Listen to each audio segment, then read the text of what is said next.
মার্কিন president Donald Trump ঘোষণা করেছেন যে গুয়ান্তানামো বেতে একটি বিশাল অভিবাসন আটক কেন্দ্র নির্মাণ করা হবে, যেখানে ৩০,০০০ পর্যন্ত অভিবাসীকে রাখা সম্ভব হবে। ট্রাম্প জানিয়েছেন এই নতুন কেন্দ্রটি শুধুমাত্র অবৈধ অভিবাসীদের জন্য তৈরি করা হচ্ছে, যারা মার্কিন জনগণের জন্য হুমকি স্বরূপ। তবে গুয়ান্তানামোর বিদ্যমান উচ্চ নিরাপত্তা সামরিক কারাগার থেকে এটি সম্পূর্ণ আলাদা হবে। গুয়ান্তানামো বে দীর্ঘদিন ধরেই অভিবাসীদের আটক কেন্দ্রে পরিণত হয়েছে। এর আগে এখানে ক্যারিবীয় ও হাইতিয়ান অভিবাসীদের আটক করা হতো। তবে মানবাধিকার সংস্থাগুলো দীর্ঘদিন ধরেই এই ধরনের কার্যক্রমে তীব্র সমালোচনা করে এসেছে।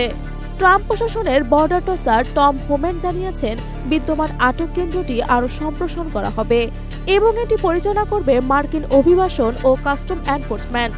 তিনি আরও বলেন, মার্কিন কোস্টগার্ড সাগরে আটক করা অভিবাসীদের সরাসরি গুয়ান্তানামোতে স্থানান্তর করার পাশাপাশি সর্বোচ্চ নিরাপত্তা ব্যবস্থা নিশ্চিত করা হবে।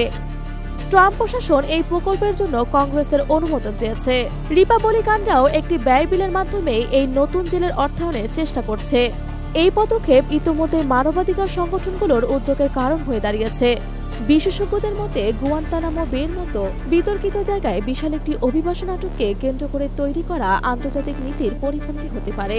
বিশ্লেষকরা মনে করছেন এই পদক্ষেপ ট্রাম্পের কঠোর অভিবাসন নীতিরই আরও একটি প্রতিফলন, যা ২০২৪ সালে নির্বাচনী প্রচারের সময় থেকে তিনি প্রতিশ্রুতি দিয়ে এসেছেন।